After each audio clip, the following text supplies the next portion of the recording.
شکریہ جناب سردار یوسف صاحب. میرے لیے بہت زیادہ خوشی کی بات ہے، اعزاز کی بات بھی ہے کہ ہمارے جناب جسٹس ثانی فائز حسن صاحب تشریف فرما ہیں اور ہماری دعوت پر یہاں کسی نہایت اہم موضوع پر گفتگو کے لیے تشریف لائے ہیں. آپ جیسے جانتے ہیں پاکستان میں اس وقت آئین پاکستان کی گولڈن جوبلی تقریبات کا انعقاد ہو رہا ہے اور 10 اپریل 1973 کو ہمارا یہ آئین قومی اسمبلی نے منظور کیا تھا. پھر 12 اپریل 1975 کو اس پر صدر پاکستان نے دستخط کیے تھے. 50 سال پورے ہو گئے ہیں تو ہمیں ذرا دیکھنا چاہیے پیچھے مڑ کر کہ ہم نے اس آئین کے تحت اپنا نظام کس طرح چلایا ہے اور ہمیں کچھ اپنی سوچ سرچنگ بھی کرنی ہے کہ ہمیں کیا آگے کے لیے لائحہ عمل طے کرنا چاہیے. آئین کسی بھی ملک کے لیے سب سے اہم قانون ہوتا ہے. اس کو دیکھنے کے لیے کئی زاویے ہیں.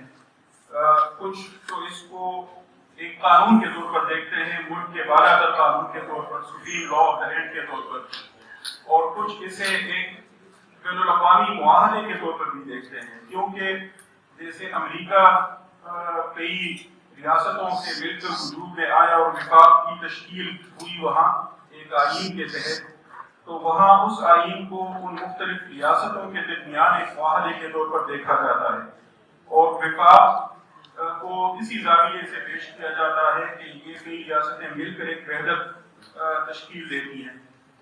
ہمارے ہاں بھی چونکہ وفاقی نظام ہے اور بانی پاکستان قائد اعظم محمد علی جناح نے بہت پہلے وفاقی نظام کے لیے ہی بات کی تھی. وہ بہت بڑے قانون دان تھے، ماہر آئین تھے، آئینی ماہر تھے. ان کی ساری جدوجہد آئین اور قانون کے تحت ہوتی تھی.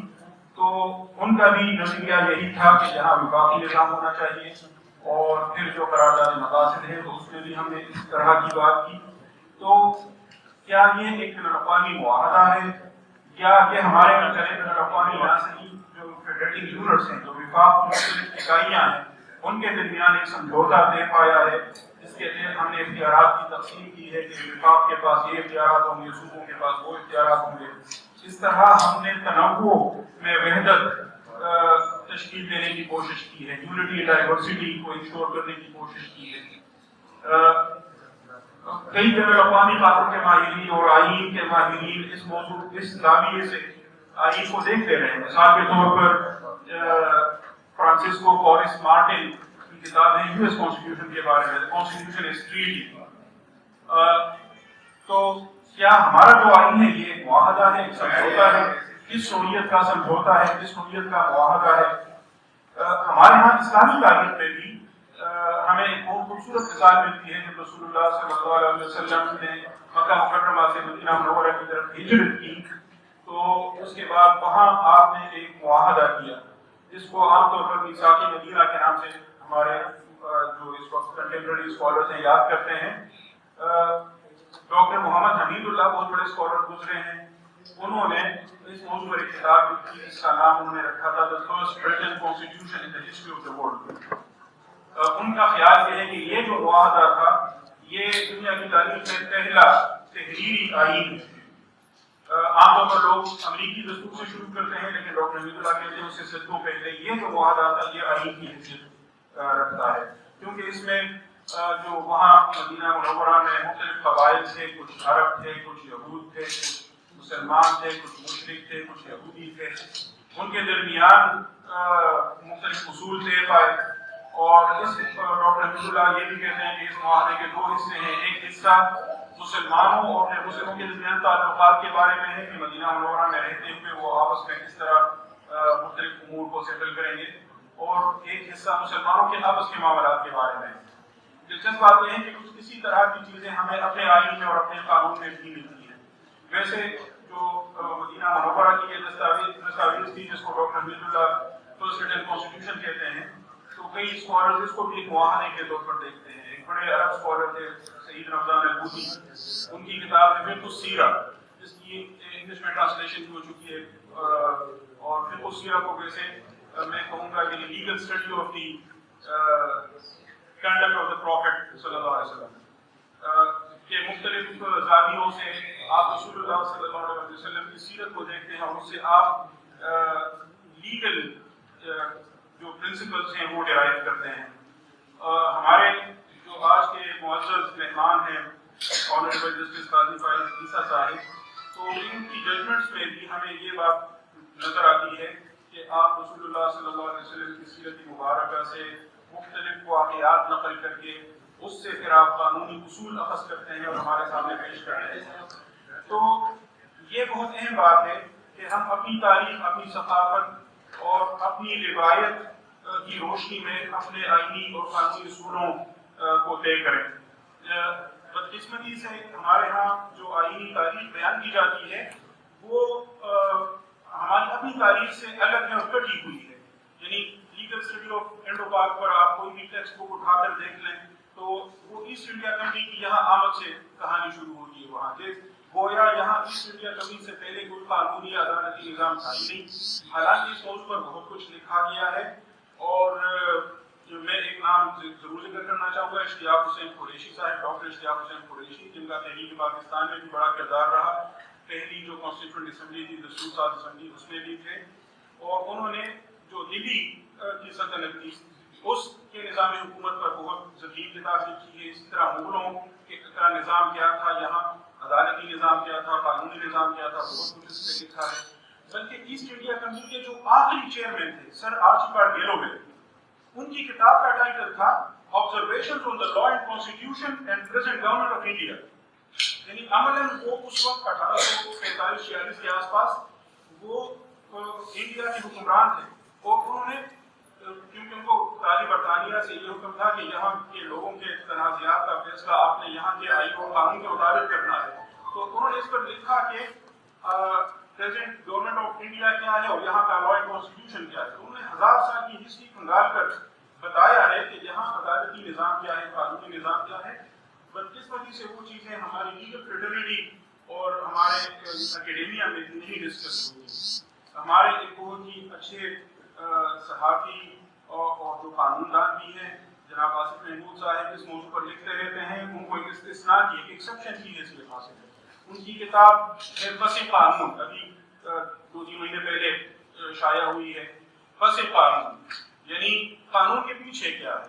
لاہور ہائی کورٹ کی ویب سائٹ پر آپ دیکھ لیں, مجھے آنریبل جسٹس صاحب کی موجودگی میں عدلیہ پر تھوڑی تنقید کرنے دیں کہ لاہور ہائی کورٹ کی ویب سائٹ پر لاہور ہائی کورٹ کی تاریخ شروع کرتے ہوئے بتایا جاتا ہے کہ انگریزوں سے پہلے یہاں کچھ نہیں تھا. یہ عجیب طرح کا ہمارا معاملہ ہے. تو جناب آصف محمود صاحب نے اپنی کتاب میں بتایا ہے کہ کلونیلزم سے پہلے بھی ہمارے ہاں کیا تھا اور اب بھی ہمارے نظام میں اس کی کیا چیزیں ہیں جو ابھی تک باقی ہیں اور ان کو ہم کس طرح اپنے موجودہ مسائل کے ساتھ کنیکٹ کر سکتے ہیں. باتیں اور بھی بہت ساری ہیں لیکن ظاہر ہے آپ نے مجھے نہیں سننا, سر کو سننا ہے.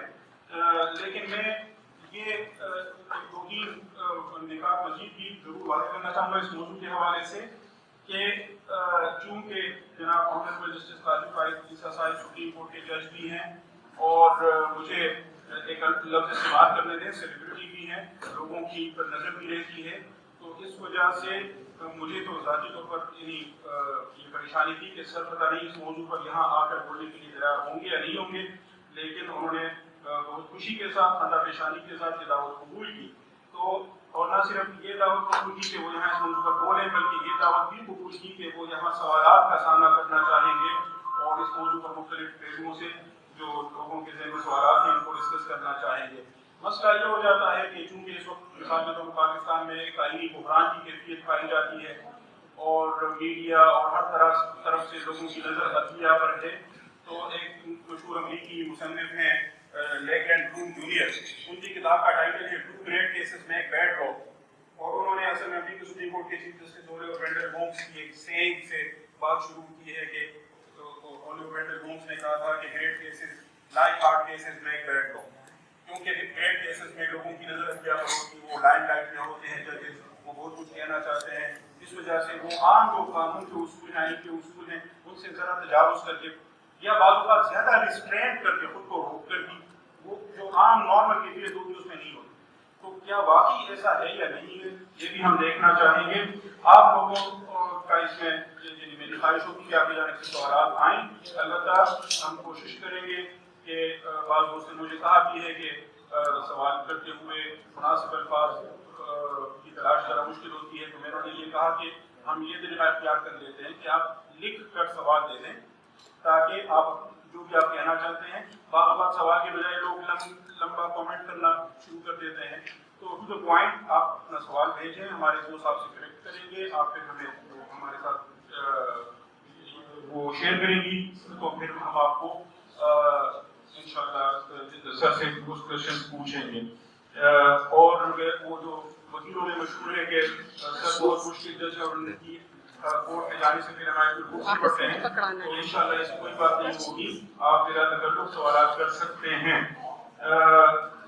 میں ایک دفعہ پھر آنریبل جسٹس قاضی فائز عیسیٰ صاحب کا شکریہ ادا کرنا چاہوں گا کہ وہ یہاں تشریف آئے ہیں, اور مجھے ویسے بات یہ ہے کہ ابھی تک یقین نہیں آ رہا, سوال حیرت کی کیفیت ہے.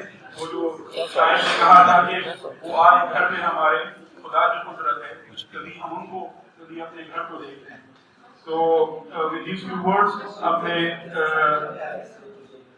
زحمت دوں گا محترم جناب جسٹس قاضی فائز عیسیٰ صاحب کو کہ وہ پہلے اس موضوع پر آئین پاکستان قومی وحدت کی علامت, اس پر وہ اپنے خیالات سے ہمیں مستفید فرمائیں.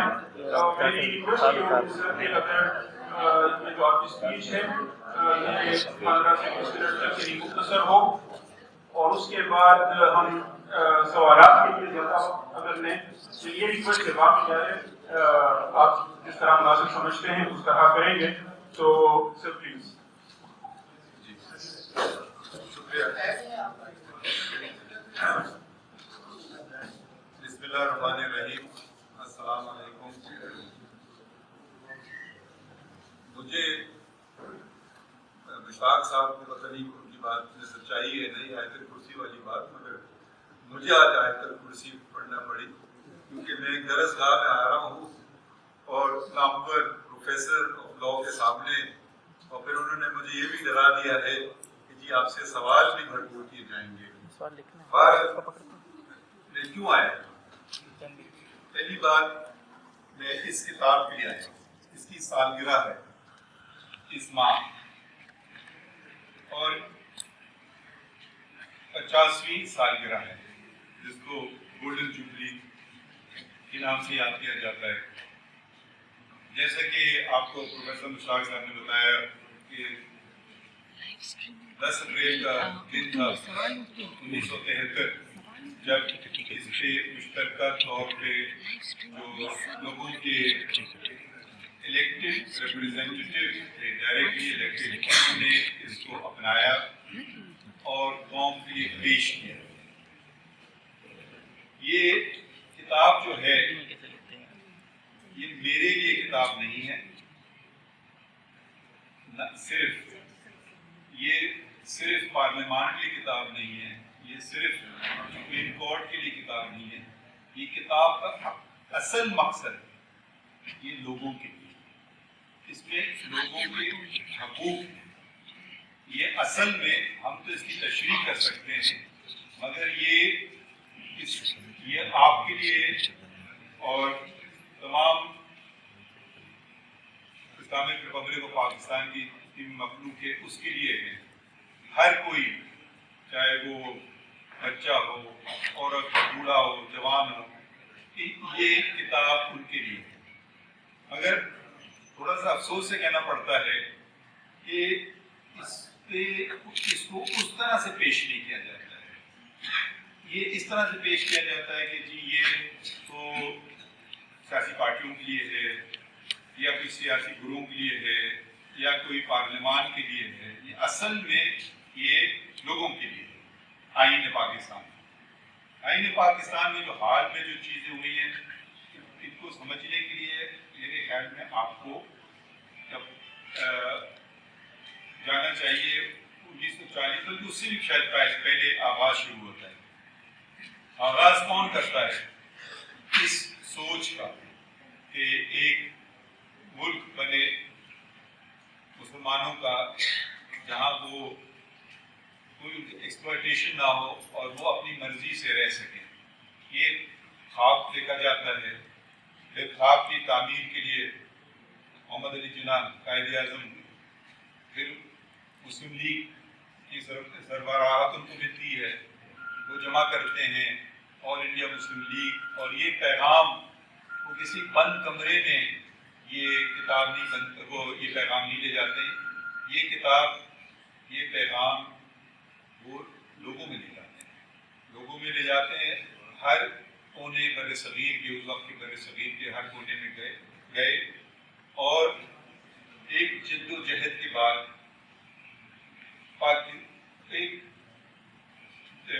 پاکستان قائم ہوتا ہے 1947 میں. اس سے پہلے 1940 کا دن اہم ہے. 23 مارچ 1940 کا جب قرارداد لاہور، جس کو بعد میں قرارداد پاکستان کے نام سے یاد کیا گیا، وہاں پیش کی جاتی ہے کہ جی مسلم میجورٹی ایریاز کے تحفظ کے لیے اور ان کے لوگوں کے تحفظ کے لیے. تو وجود میں ایک ملک آتا ہے، سب سے بڑا اسلامی ملک دنیا میں. یہ فون اگر سوئچ آف کرنا ہے یا سائلنٹ کرنا جی. تو مختصراً پاکستان مشکل کام تو ہو گیا، بہت مشکل کام، جس کو پاکستان دنیا کے میپ پہ پہلی دفعہ سب سے بڑی اسلامی جہاں مسلمان رہتے ہیں ان کی ریاست وجود میں آئی 1947 میں. مگر جو کام کرنے کا تھا وہ ادھورا رہ گیا. وہ تھا کہ لوگوں کو ایک آئین دیں. 47 میں پاکستان بنا اور 1949 میں قرارداد مقاصد کو بھی 2 سال لگے آنے میں. کانسٹیٹیوئنٹ اسمبلی جس کا وجود تھا وہ 7 سال تک کام کرتی رہی کہ کوئی آئین. بڑی بحث ہوئی، لوگوں کی رائے لی گئی اور وہ اب اس نہج پہ پہنچ چکے تھے کہ آئین تیار ہو گیا تھا اور پیش کرنے کو تھا. تو ایک سرکاری ملازم غلام محمد نے اس قانون ساز آئین ساز اسمبلی کو ٹھوکر ماری، باہر نکالا. یہ 1954 میں ہوا. جب وجود میں آنے والا تھا آئین تو اس کے ساتھ ایک بہت بڑا حادثہ ہو گیا. مگر اس وقت کے جج صاحبان چیف کورٹ کے، جس کی صدارت چیف جسٹس کانسٹنٹائن جو عیسائی برطانوی تھے انہوں نے کی، اور ان کے ساتھ گیلانی صاحب، محمد بچل اور محمد بخش صاحب تھے. انہوں نے مشترکہ طور پہ یہ اقدام جو ان کا تھا غلام محمد کا، اس کو غیر قانونی قرار دیا. اور جتنے انہوں نے منسٹر جمع کر کے اکٹھا کیے تھے، جس میں اسکندر مرزا، ایوب خان،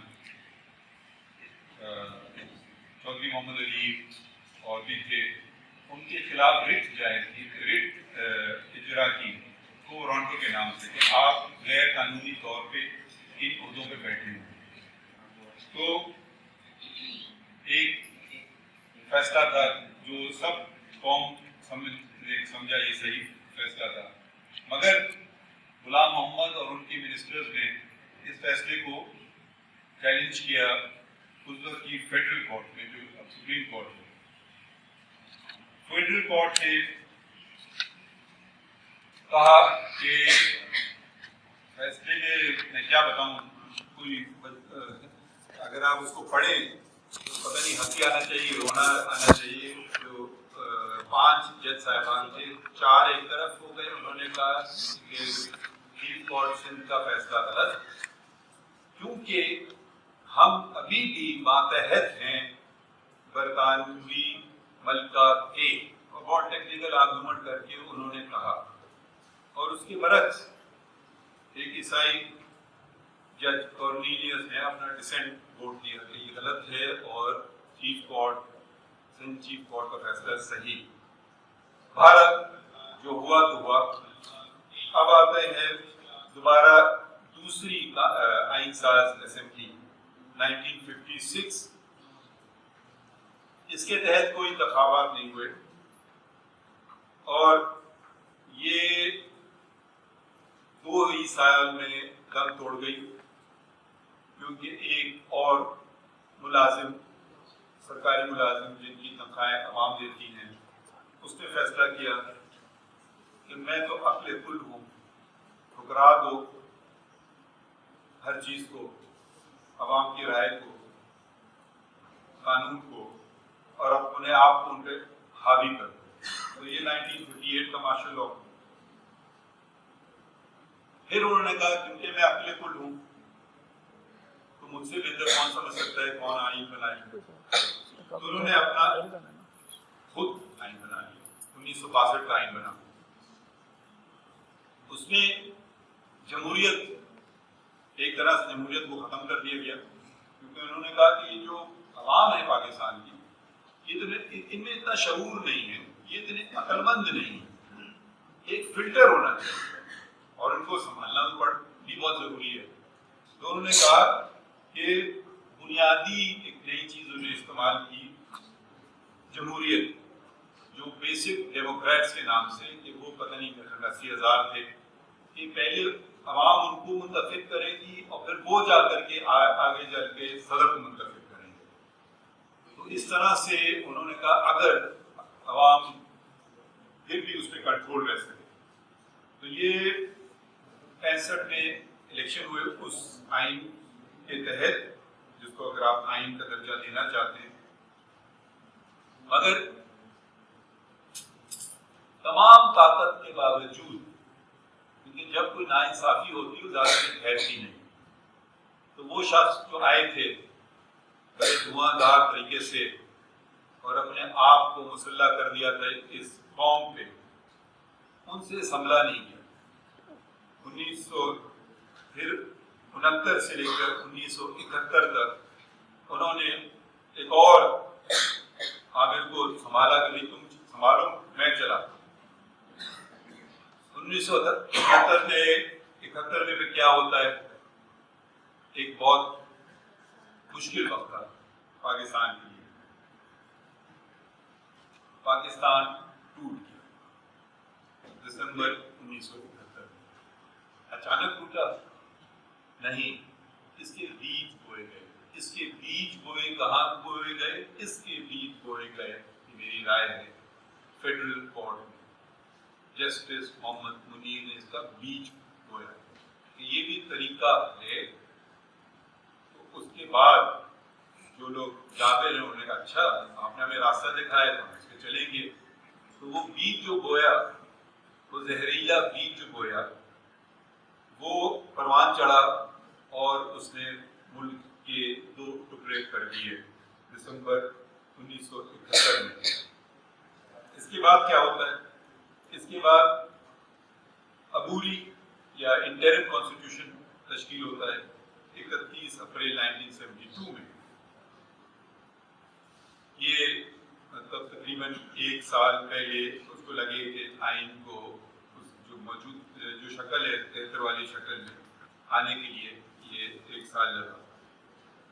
یہ جو آئین اور آئین کس دن یہ آغاز ہوتا ہے، یہ آغاز ہوتا ہے آئین میں اس کے اندراج ہے کہ یہ 14 اگست 1973 کو یہ اس کا آغاز ہوا۔ اس کے بعد کیا ہوتا ہے، تو یہ آپ کو جو ہم کام آج کرنے بیٹھے ہیں اس کے جو اثرات ہیں وہ نہ صرف آج ہوتے ہیں بلکہ صدیوں بعد بھی ہوتے ہیں، برسوں بعد بھی ہوتے ہیں۔ اب ایک جو جذبہ تھا، ایک جو شعور تھا، ایک جو پیار اور محبت تھی 1940 میں 1947 میں، وہ کتنی جلد نفرتوں میں تبدیل ہو گئی۔ نفرتیں ایسے نہیں ہوتی، نفرتیں کی وجوہات ہوتی ہیں۔ آپ اپنے آپ کو قائم رکھنا چاہتے ہیں، گھر میں بھی جھگڑے ہوتے ہیں، آپ اس کو چھوڑ دیں، وہ پھر چھوٹی سی بات بڑی ہوتے ہوتے طلاق بھی ہو جاتی ہے، گھر برباد بھی ہو جاتے ہیں، کیونکہ آپ چھوٹی سی بات جو غلط ہے اس کو آپ نے ختم نہیں کیا، یا اس پہ آپ نے پانی نہیں ڈالا۔ اگر کبھی کبھی ہو جاتے ہیں جھگڑے، چھوٹے چھوٹے جھگڑے، آپ اس کو انگریزی میں کہتے ہیں فین، اس کو اور ابھاریں یا آپ اس کو ختم کرنے کی کوشش کریں، پانی ڈالنے کے لیے، تو نہیں جب ہوتے ہیں تو یہ مسئلے پیدا ہوتے ہیں۔ بہرحال 71 میں اس قوم کا سر جھکا ہوا تھا، شرمندہ قوم تھی، اس کا وقار اب بلند کرنا پڑا۔ ایک طریقے سے جو کیا گیا، اور وہ میرے خیال میں تھا دوسری اسلامی سربراہی اجلاس۔ یہ ہوا فروری 1974 میں۔ 57 ممالک کے صدر، پرائم منسٹر، بادشاہ، ہیڈ آف اسٹیٹ آئے اس میں، اور جو اس وقت کے وزیر اعظم تھے ذوالفقار علی بھٹو، انہوں نے مجیب الرحمان کو بھی دعوت دی تھی، اور بنگلہ دیش جو ملک الگ بن گیا تھا وہ بھی آئے اس میں۔ تو ایک یہ یکجہتی میں نے اس کی مثال اسلامی تاریخ میں، موجودہ اسلامی تاریخ میں کم ہی دیکھی ہے، اور میرے خیال میں یونائٹڈ نیشنز کے بعد یہ سب، بلکہ یونائٹڈ نیشنز کی اگر آپ ویب سائٹ پہ جائیں، ان کی سب سے ایک بڑی باڈی اس کا تذکرہ کرتے ہیں کہ یہ UN سب سے بڑی باڈی یونائٹڈ نیشن اقوام متحدہ، مگر اس کے بعد یہ جو اجلاس ہوا تھا دوسری اسلامی سربراہی اجلاس، اس کی یادداشت جو لوگ لاہور سے واقف ہیں، تو ایک ترکی آرکیٹیکٹ نے ایک موبلا ہاؤس پنجاب اسمبلی کے سامنے 155 فٹ لمبا مینار ہے، اس کی عکاسی کرتا ہے اس یکجہتی کی۔ جب یکجہتی ہو، جب لوگ متحد ہوں، تو انگریزی میں کہتے ہیں the sky is the limit، اور جب نہ ہوں، جب نفرتیں، جب دشمنیاں، جب جھوٹ، جب بد اخلاقی، تو نتیجے ہمیں سوچنا نہیں چاہیے، ہمیں صرف اپنے پیچھے مڑ کے دیکھنا چاہیے کیا اس کے نتیجے نکلتے ہیں، اور وہ نتیجے میں نے آپ کو بتا دیے۔ اور بھی بہت ساری باتیں جو انہوں نے کہا مختصر بات کرو، مختصر بات کرنا کوشش کروں گا کہ آپ، اور میری تو ہو گئی، میں لمبی سی بات کروں گا، سوال کم سے کم آئیں، مگر پروفیسر مشتاق صاحب کو سیدھی بات رکھنی ہے، تو پھر بھی دو چار باتیں ہوئی جو میرے خیال میں غیر مناسب تھی، اس سے بھی ہمیں نظر نہیں چرانا چاہیے۔ ایک تھا کہ نیشنل عوامی پارٹی اور JAU جماعت علماء اسلام دو سیاسی پارٹی ہیں، میں سیاسی بات نہیں کر رہا ہوں، میں صرف قانونی بات کروں گا۔ ان کی حکومتیں تھیں صوبہ بلوچستان اور صوبہ، اس وقت کا صوبہ سرحد جو اب خیبر پختونخوا کے نام، اب اس کا نام پڑا ہے، وہاں ان کو برطرف کیا گیا یہ، اور نیشنل عوامی پارٹی پہ پابندی لگا دی گئی سرکاری۔ 24 فروری 1975 کا دن تھا۔ سپریم کورٹ میں ریفرنس کیا، اور سپریم کورٹ نے کہا کہ یہ پابندی صحیح۔ پھر اس کے بعد ہوتے مارچ 77 میں انتخابات، اس میں جیسا کہ آپ جو میں بالخصوص نوجوانوں سے مخاطب ہوں، کہ نوجوان ہمارے تاریخ سے شاید اتنے ان کی نظر نہ ہو، کہ 1977 میں الیکشن ہوتے ہیں، اس میں پھر یہ ایلیگیشن لگتا ہے کہ یہ الیکشن صاف اور شفاف نہیں ہوئی۔ بہرحال ایک الائنس بنی تھی، پاکستان نیشنل الائنس، اس نے وہ، مگر مجھے پھر بھی خوشی کی بات ہے کہ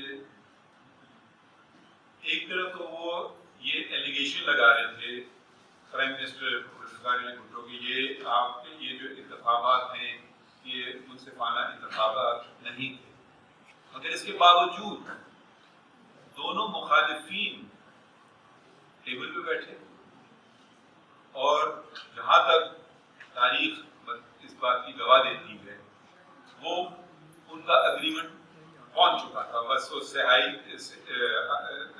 سائننگ کی دیر تھی کہ ایک اور شخص نے پھر وار کیا جمہوریت پہ، وار کیا آئین پہ. یہ تھا 4 جولائی 1977 کا دن. ایک شخص آ گیا، حاوی ہو گیا پوری قوم پہ مسلط، اور 11 سال حکومت کی، اگست 1988 تک. اور پھر وہ ایک جہاز کے حادثے میں ان کا انتقال ہوا. مگر اس سے پہلے کیا ہوا؟ اس سے پہلے عدالتوں میں کیسز آئے، چیلنج ہوا، نصرت بھٹو کیس آیا، ذوالفقار علی بھٹو کیس آیا. ذوالفقار علی بھٹو کو سزائے موت دی گئی ایک کورٹ سے. ہمارے جو ایک اور جو ہمارے یہاں نہ صرف ایک ڈکٹیٹر آتا ہے، مگر ڈکٹیٹر کو کچھ عرصے بعد کچھ وہ ہونے لگتی ہے کہ میں تو اصل میں جمہوریت پسند کرتا ہوں. وہ اپنے آپ کو ایک دھوکہ دینے لگتا ہے، وہ دھوکہ دیتا ہے اور پھر وہ ریفرینڈم کرتا ہے. اگر میں مشورہ دوں گا آپ کو، آپ پی ایچ ڈی کریں کہ جب بھی پاکستان کی ریفرینڈم میں کسی ڈکٹیٹر نے الیکشن کروایا تو ہمیشہ وہ 98.4% سے جیتا ہے. جب آپ لوگوں کو شاید ریفرینڈم کا آپ نے دیکھا، ابھی بھی آپ گزرے ہیں، تو میں تو آج تک کسی شخص سے نہیں ملا جس نے ریفرینڈم میں ووٹ ڈالا. بھارت شاید میں صرف انہیں لوگوں کو جانتا ہوں جس نے ریفرینڈم میں ووٹ نہیں ڈالا. مگر اگر آپ دیکھیں تو پوری کوس خالی. اور جب الیکشن ہوتے ہیں پاکستان میں، جہاں ہر گلی کوچے میں زور اور شور اور بینرز اور پوسٹرز اور ہر کوئی کے انگوٹھے پہ وہ نشان لگا ہوا ہے، تو 60 سے اوپر تک کبھی نہیں فیصد گئی ووٹ کاسٹ کی. اگر ریفرینڈم میں پتہ نہیں کیا کیسے مجموعہ کیسا یہ ہوتا ہے کہ وہ 98 پہ پہنچ جاتے ہیں. خیر یہ تو میں ایک سوال چھوڑ رہا ہوں کہ شاید جو اسٹوڈنٹس ہیں آپ کے لیے وہ اس پہ غور و فکر کر سکیں یہ نتیجہ کیسے نکل آتا ہے. بھارت ریفرینڈم کے بعد الیکشن جو ہوئے تھے وہ اس الیکشن میں وہ غیر سیاسی نان پارٹی بیسس پہ ہوئے. تو اس وقت کی movement for restoration of democracy MRD نے بائیکاٹ کیا کہ ہمیں یہ منظور نہیں ہے. تو 12 الیکشن ہوئے. محمد خان جنیجو صاحب نان پارٹی بیسڈ الیکشن میں وہ پرائم منسٹر بنے. اب یا پھر نہ صرف اصلاح، یا پھر کوئی اور یہ بھی پسند ہوتی ہے کہ وہ اصلاح کرے. جو اس ملک میں مسلمان تھے وہ مسلمان تھے، ان کو پتہ ہے کون ہوتا ہے مسلمان کون نہیں ہوتا. مگر ایک PCO کے ذریعے انہوں نے مسلمان کی تعریف ہی کر دی. پھر انہوں نے اب وقت آیا آئین کی بحالی کا. اب 85 میں ہم آ رہے ہیں، یہ دن ہے 2 مارچ 1985 کا. یہ آئین کی بحالی کا حکم RCO revival of constitution order. عجیب عجیب الفاظ بھی ایجاد ہوتے ہیں، ٹرمز بھی ایجاد ہوتے ہیں. Provisional constitutional order, RCO revival of constitution order, legal frame work order. مطلب کس کو بیوقوف بنا رہے ہیں یا پوری قوم کو بنا رہے ہیں. اگر لگے قانون